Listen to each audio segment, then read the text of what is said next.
Hello students, कैसे हैं आप। आई होप कि आप एकदम फिट एंड फाइन होंगे।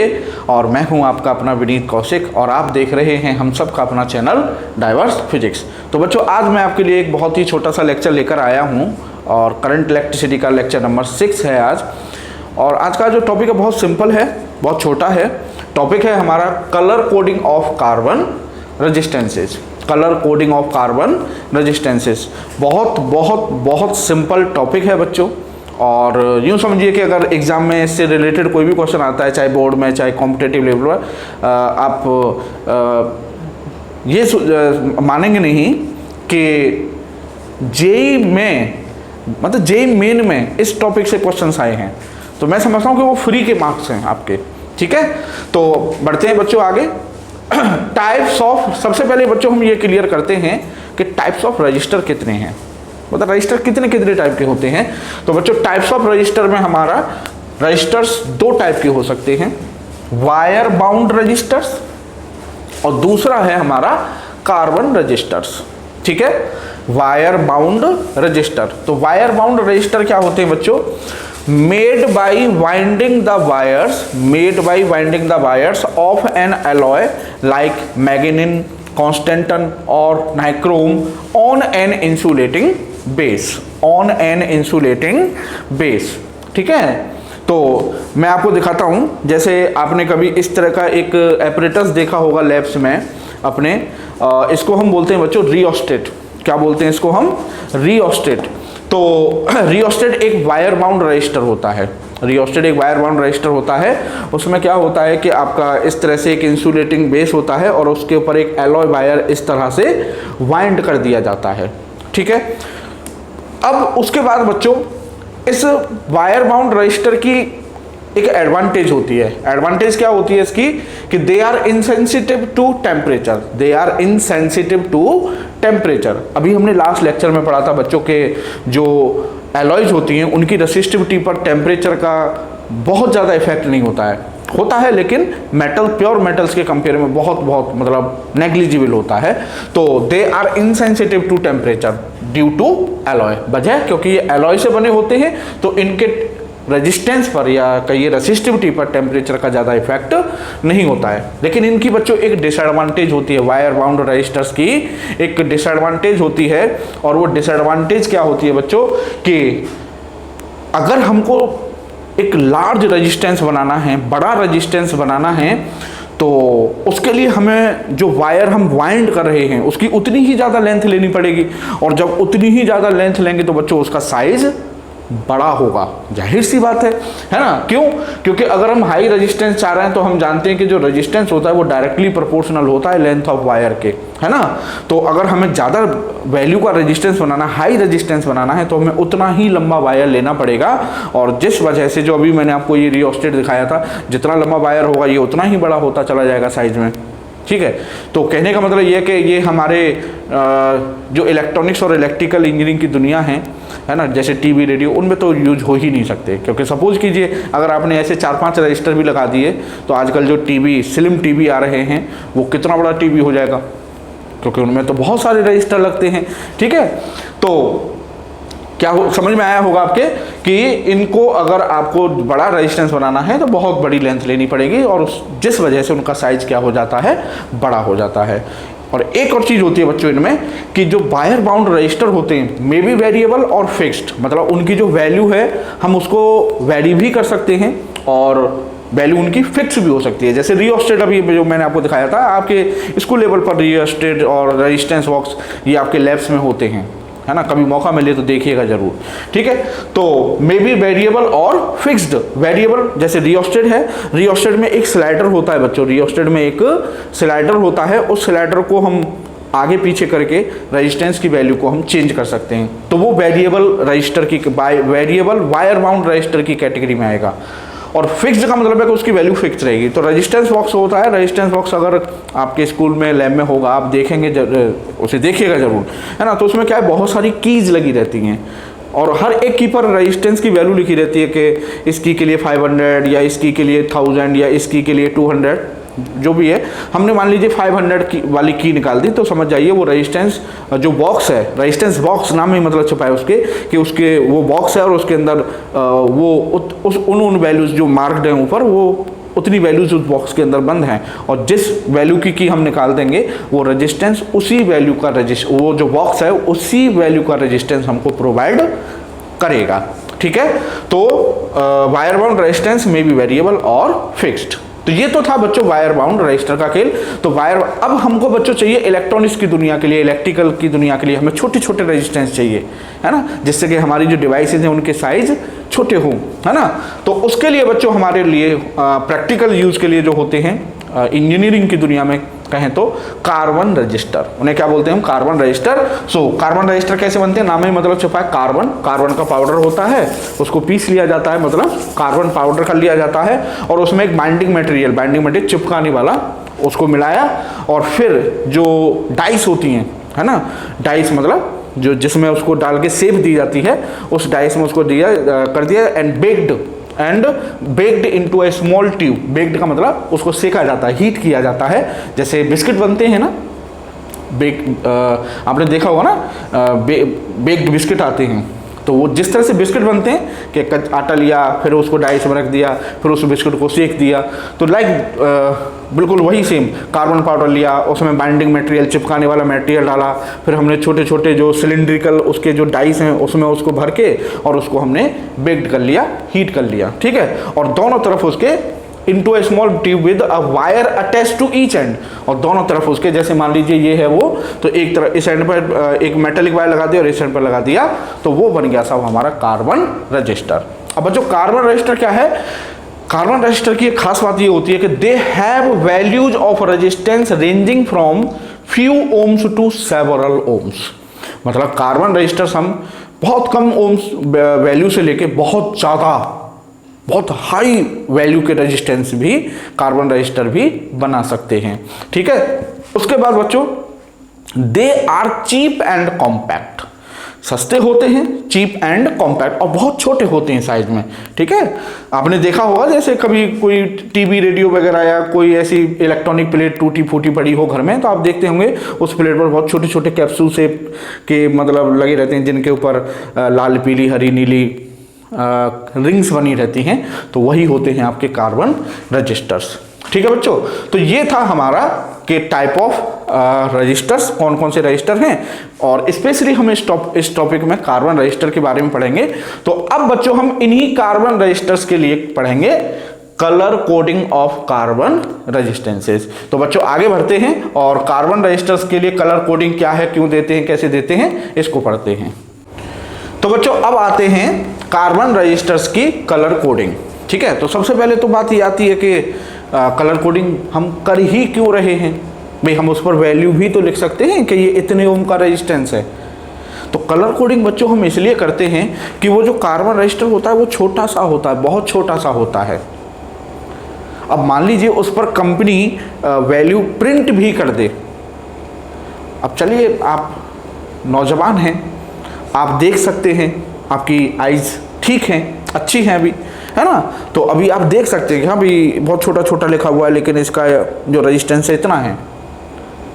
लेकिन जब मान लीजिए किसी की आईसाइट ठीक नहीं है, नॉर्मल नहीं है, तो वो तो नहीं देख पाएगा, समझ रहे हैं आप, क्योंकि बहुत छोटा साइज है ना। अब कोई चीज़ बहुत छोटी है और उस पर आप प्रिंट करेंगे तो जाहिर सी बात है कितना बड़ा प्रिंट होगा उस पर। तो means carbon registers are so small in size, carbon registers are so small in size that numerical value of resistance cannot be printed upon them. So अब वैल्यू प्रिंट कर नहीं सकते और हमें उसकी वैल्यू बतानी कैसे है। अब तो फिर उस कार्बन रजिस्टर की वैल्यू को पता करने के लिए बच्चों एक कोड तैयार किया गया, कलर कोड तैयार किया गया कि भाई ये कलर कोड आप समझ लीजिए और आप किसी भी रजिस्टर, कार्बन रजिस्टर की वैल्यू पता कर सकते हैं। So to give the numerical value of a carbon resistance of a carbon resistance a colour code is used, a colour code is used. ठीक है, तो जनरली बच्चों द कार्बन रेजिस्टेंस हैज 3, 4 और 5। 3, 4 और 5 colour bands on the body of register. जैसे suppose कीजिए ये आपके सामने रजिस्टर है, ठीक है, ये आपके सामने एक रजिस्टर है, कार्बन रजिस्टर सिलिंड्रिकल, ठीक है। तो इस पर ये जो ABCD मैंने लिख रखे हैं, ये आपके ये एक तरह से बैंड, एक पट्टी सी बनी हुई है कलर की, ठीक है, इसको बैंड बोलते हैं। तो एक बैंड A है, एक बैंड B है, एक बैंड C है, एक बैंड D है। तो ये कलर्ड बैंड हैं बच्चों। कैसे? कलर्ड, मतलब हो सकता है ये ब्लू हो, ये रेड हो, ये ब्लैक हो, ये आपका गोल्ड हो, सिल्वर हो। तो ये डिफरेंट डिफरेंट कलर के बैंड हो सकते हैं। तो आपको इस तरह से वो कलर्ड रिंग दे देगा, उस पर रिंग बनी रहती है। जैसे ये मान लीजिए रजिस्टर है, तो एक रिंग यहाँ बना दी किसी कलर की, एक रिंग यहाँ बना दी, एक रिंग यहाँ बना दी, एक रिंग यहाँ बना दी। अब वो आपको कलर कोड ही समझाया जाएगा कि अगर आपको इस कलर दिए हुए हैं तो आप इन कलर्स से इस रजिस्टर का रेजिस्टेंस कैसे पता करेंगे, ठीक है। तो अब इनको समझते हैं कि ये ABCD क्या देते हैं। तो बच्चों जो 2 बैंड होते हैं, जैसे मैंने यहाँ पे 4 बैंड लिए हैं और मैंने क्या बताया आपको, ये बैंड आपके 3 भी हो सकते हैं, ये बैंड आपके 4 भी हो सकते हैं और ये बैंड आपके 5 भी हो सकते हैं। तो मैं आपको एक एक समझा के जाऊंगा कि 3 है तो क्या है, 4 होंगे तो क्या होगा, 5 होंगे तो क्या होगा, सबको समझा के जाऊंगा, ठीक है। तो ABCD क्या है? अब इसमें जो कलर A है, जो A वाला कलर है बच्चों, bands A and B, A और B जो कलर हैं, बैंड्स A एंड B हमें क्या बताते हैं, gives first 2 digits of resistance. कोई भी रेजिस्टेंस है तो उसके जो वैल्यू है, उसकी जो पहली 2 डिजिट हैं वो हमें A और B बताएंगे, ठीक है, कि भाई इसकी पहली डिजिट ये है, दूसरी डिजिट ये है, ठीक है। उसके बाद थर्ड बैंड आता है बच्चों, बैंड C। तो जो C बैंड होता है बच्चों वो हमें देता है the number of zeros that follows first 2 digits. मतलब पहली जो डिजिट है, जो भी, मतलब मैंने एज्यूम कर लूँ, सपोज 4 2 डिजिट है, पहली 2, एक 4 है, दूसरी 2 है। तो इनके बाद जीरोज कितनी हैं, इनके बाद जीरोज कितनी आएंगी, 1 2 3 4 या 3 आएंगी, 4 आएंगी, 6 आएंगी। तो वो आपको बताएगा, ये थर्ड कलर वो आपको ये बताएगा कि इन 2 डिजिट के बाद जीरोज कितनी आएंगी। तो उसको हम कैसे कहते हैं, मल्टीप्लायर। इसको थर्ड बैंड को हम क्या बोलते हैं, मल्टीप्लायर। मतलब 2 डिजिट में इनटू कितने जीरो हो रहे हैं, कितने 10 की पावर मल्टीप्लाई हो रहे हैं, तो मतलब पावर ऑफ 10 है ना। जैसे मान लीजिए ये होता है 4 2 इंटू 10 टू दी पावर 4, तो ये 10 की पावर 4 होगा या 10 की पावर 5 होगा या 10 की पावर 2 होगा, 3 होगा, व्हाटएवर। तो वो हमें कौन बताएगा, थर्ड बैंड C। उसके बाद बच्चों जो फोर्थ बैंड है आपका D, बैंड D हमें क्या बताता है, gives the value of tolerance, gives the value of tolerance in percentage. अब बच्चा सोच रहा है कि साहब ये टॉलरेंस क्या होती है, ठीक है, ये टॉलरेंस क्या होती है। तो बच्चों यहां पर आप लिख लीजिए कि टॉलरेंस क्या है, tolerance is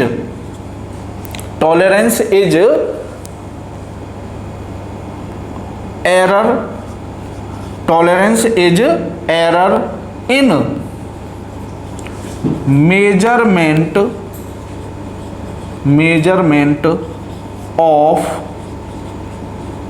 resistance, measurement of resistance, ठीक है।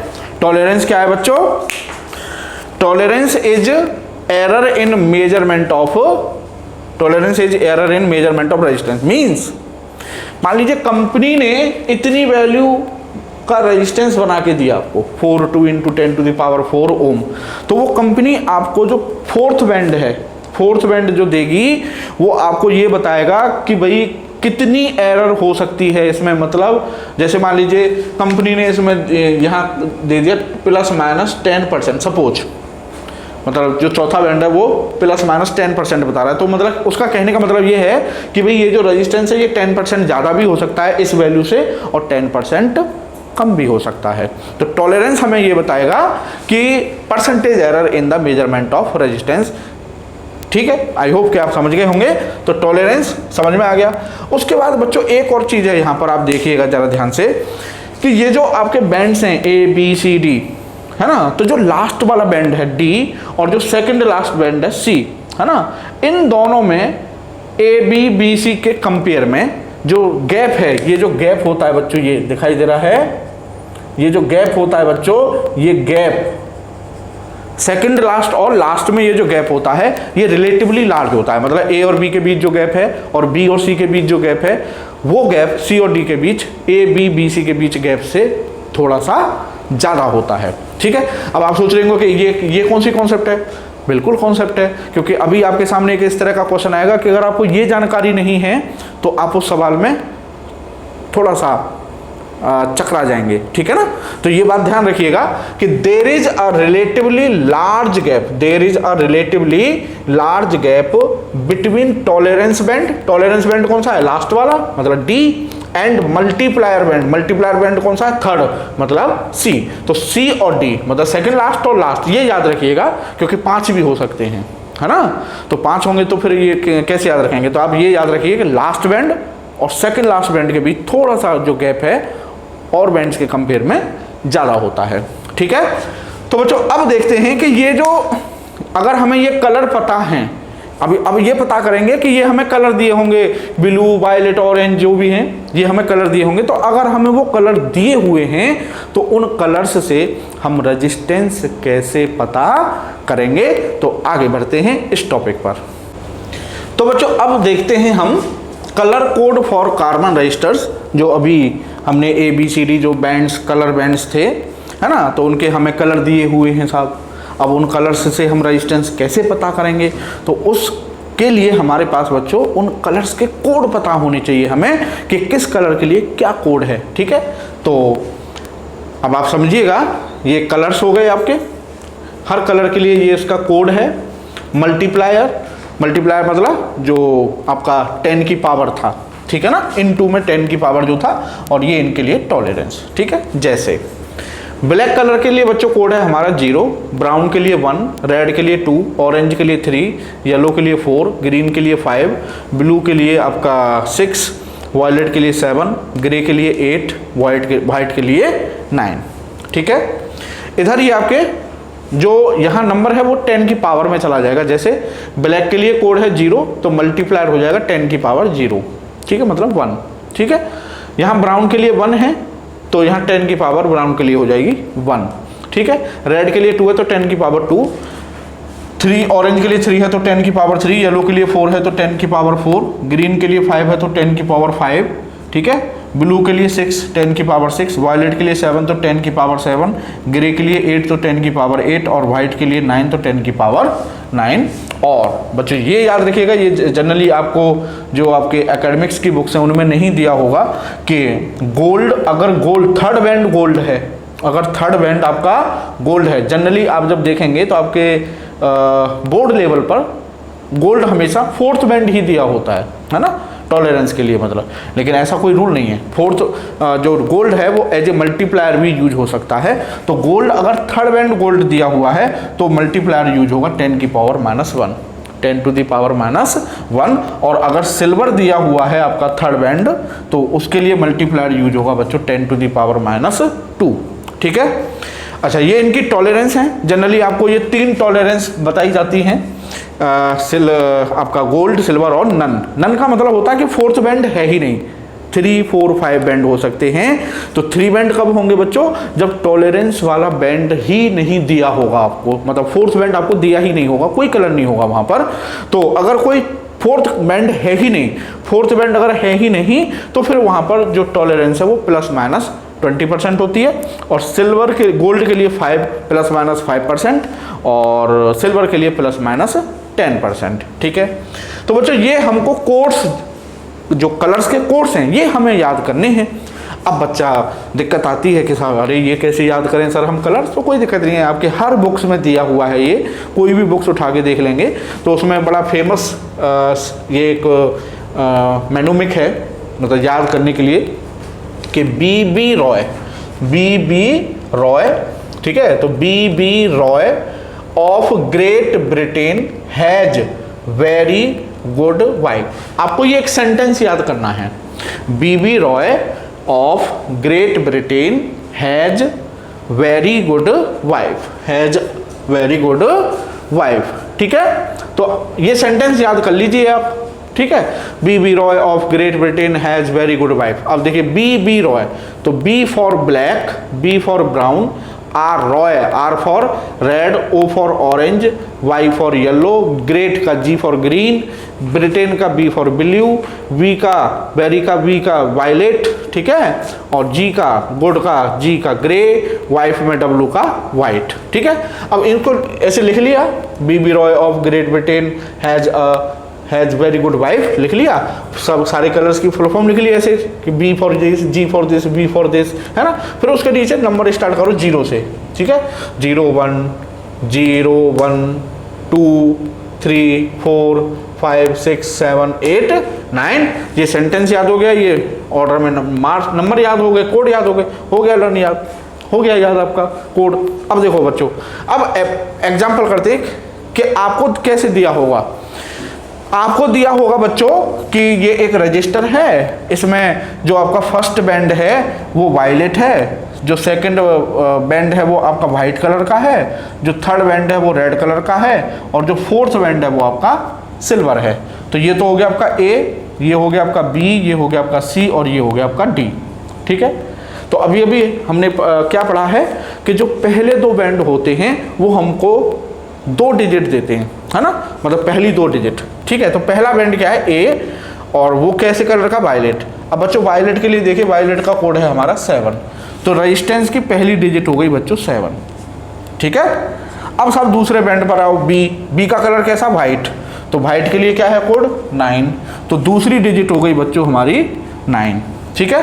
अब इनटू थर्ड में जो थर्ड बैंड है वो हमें क्या देता है, इंटू 10 की पावर कितनी है, तो इंटू में अब सी कैसे कलर का, रेड, तो रेड के लिए मल्टीप्लायर कितना है 10 की पावर 2। भाई रेड के लिए जो कलर है उसकी 10, रेड के लिए जो कोड है उसी को 10 की पावर में कर दो, तो रेड के लिए कोड है 2, तो 10 की पावर 2 ओम, ठीक है। और अब डी कैसे कलर का है, सिल्वर, जो फोर्थ बैंड है वो आपका सिल्वर है, और सिल्वर के लिए टॉलरेंस होती है बच्चों ±10%, तो यहाँ पे कर देंगे ±10%। ये इस कार्बन रजिस्टर का रेजिस्टेंस हो गया, आपने बता दिया, ठीक है। तो कोई बहुत सिंपल सी कॉन्सेप्ट है बच्चों, बहुत सिंपल कॉन्सेप्ट है। आपको इस तरह से कलर दे दिए, बस आपको ये कलर्स के कोड याद करने बाई टेक्निक वो हो गई, ठीक है।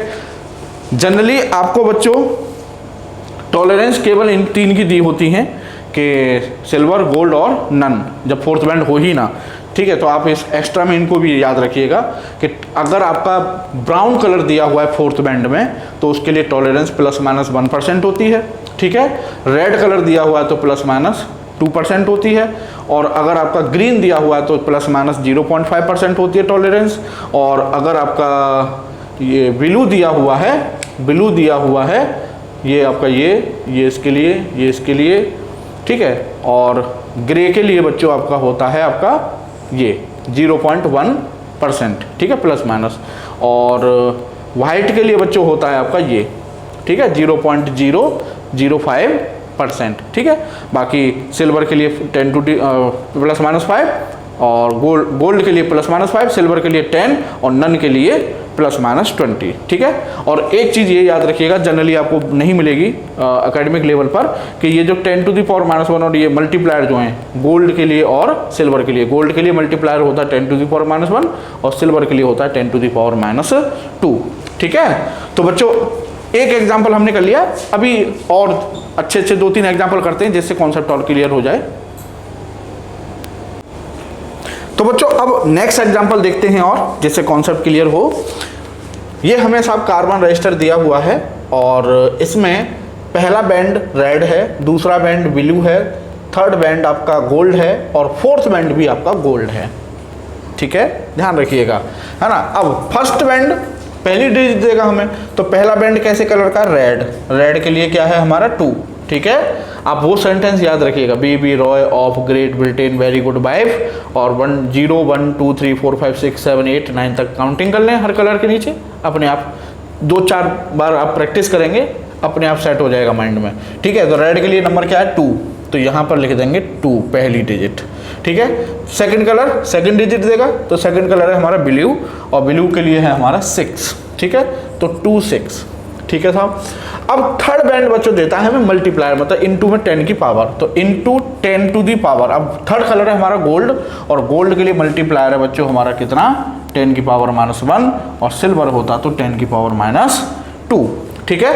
तो 10⁻⁻1 ओम और प्लस माइनस फोर्थ बैंड हमारा गोल्ड, और गोल्ड के लिए टॉलरेंस होती है बच्चों कितनी 5%। गोल्ड के लिए टॉलरेंस 5%, सिल्वर के लिए 10%, ठीक है ना।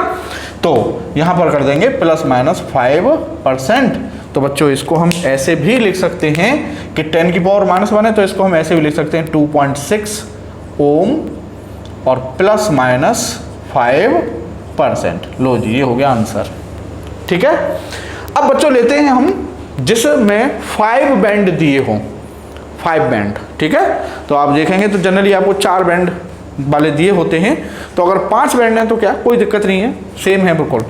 5 बैंड वाले में क्या है, पहला बैंड पहली डिजिट देगा, दूसरा बैंड दूसरी डिजिट देगा, तीसरा बैंड थर्ड डिजिट देगा, और फोर्थ बैंड आपका देगा क्या, फोर्थ बैंड आपका देगा मल्टीप्लायर, मतलब इनटू में 10 की पावर, और जो लास्ट बैंड है वो आपका क्या देगा, टॉलरेंस, ठीक है। अब इस क्वेश्चन में तो आपके जो है सारा कॉन्सेप्ट क्लियर हो जाएगा। देखिए अभी जो एक बात आई थी कि सेकंड लास्ट बैंड में और लास्ट बैंड में थोड़ा सा ज़्यादा गैप होता है, तो आप सोचेंगे ये क्या कॉन्सेप्ट है। अब देखिए यहाँ पे कॉन्सेप्ट बन जाएगी कैसे। जनरली बच्चे को क्या पता होता है, आपको बच्चों क्या पता होगा कि गोल्ड सिल्वर या तो होगा ही नहीं, नन, है ना, ये वाले टॉलरेंस कलर होते हैं। अब मान लीजिए यहाँ पर ये दे दिया आपको ब्लू, तो आप क्या सोचोगे यार ब्लू तो होता ही नहीं है, ब्लू तो टॉलरेंस के लिए कलर होता ही नहीं है, तो इसका मतलब अब चलो ये भी हो गया। अब एक कन्फ्यूजन फिर क्या आएगा कि अब यार ये वाला पहला कलर है क्योंकि ये भी ब्लू है, ये भी ब्लू है, तो अब किधर से माने कि पहला कलर ये है या पहला कलर ये है। बात आई समझ में नहीं आई। तो ये इस तरह का कन्फ्यूजन अगर आपके लिए आ रहा है, आपके मन में आ रहा है, तो आप ये देखिएगा कि दोनों तरफ से देख लीजिएगा कि इधर से और इधर से कि सेकंड लास्ट और लास्ट वाले में किधर गैप ज़्यादा है। तो जिधर गैप ज़्यादा है मतलब वो आपका ये सेकंड लास्ट और ये लास्ट। आई होप आप समझ गए होंगे, ठीक है। अब करते हैं, देखो तो इसका मतलब ये हमारा फर्स्ट कलर हो गया, तो फर्स्ट कलर फर्स्ट डिजिट, तो ब्लू के लिए 6, तो ये हो गया 6। सेकंड कलर सेकंड डिजिट, तो ग्रे है, ग्रे के लिए 8, तो 6 8। थर्ड कलर थर्ड डिजिट, तो ब्लैक है, ब्लैक के लिए 0, तो ये हो गया 0। अब आएगा इनटू, सेकंड लास्ट क्या होगा बच्चों, ठीक है, इनटू मल्टीप्लायर ऑरेंज, और ऑरेंज के लिए 3, तो इनटू 10⁻³ ओम, और प्लस माइनस अब है आपका ब्लू, और ब्लू के लिए बच्चों टॉलरेंस होती है 0.25%, तो 0.25%, ये हो गया आपका आंसर, ठीक है। तो मैं समझता हूँ 5 वाला भी समझ में आ गया होगा आपके, ठीक है। अब बच्चों थोड़ा सा क्वेश्चन को रिवर्स करते हैं, दोनों तरीके से पूछा जा सकता है। दोनों तरीके से मतलब हो सकता है आपको कलर दिए हों और आपसे वैल्यू पूछे, और हो सकता है कि आपको वैल्यू दी हुई हो और आपसे कलर पूछे कि भाई बताओ इसका कलर कोड क्या होगा। जैसे represent a resistance of 3700 ohm plus minus 10% by colour code, तो कोई दिक्कत नहीं है, सही है ना। तो देखो 370 इसको हम ऐसे लिख सकते हैं 37 इंटू 10⁻² ओम और प्लस माइनस 10% लिख सकते हैं ऐसे। अब देखो पहली डिजिट पहले कलर के लिए होती है, तो 3 है, 3 के लिए 3 किसके लिए ऑरेंज, तो भैया पहला कलर हो गया साहब हमारा ऑरेंज, ठीक है। अब दूसरी डिजिट दूसरे कलर के लिए होगी 7 किसके लिए साहब वायलेट, तो ये हो गया आपका वी वायलेट, ठीक है। अब साहब थर्ड मल्टीप्लायर होता है इनटू, ठीक है, तो 10⁻², किसके लिए रेड के लिए, तो साहब थर्ड कलर हो गया रेड, और प्लस माइनस 10% टॉलरेंस किसके लिए सिल्वर के लिए, तो फोर्थ कलर हो गया साहब आपका सिल्वर, ठीक है। तो ये था बच्चों आपका colour coding of carbon resistance, और उम्मीद करता हूं कि आपके ये टॉपिक अच्छे से समझ में आया होगा, ठीक है। तो मिलते हैं आपसे नेक्स्ट लेक्चर में नए टॉपिक के साथ, तब तक के लिए थैंक यू, जय हिंद।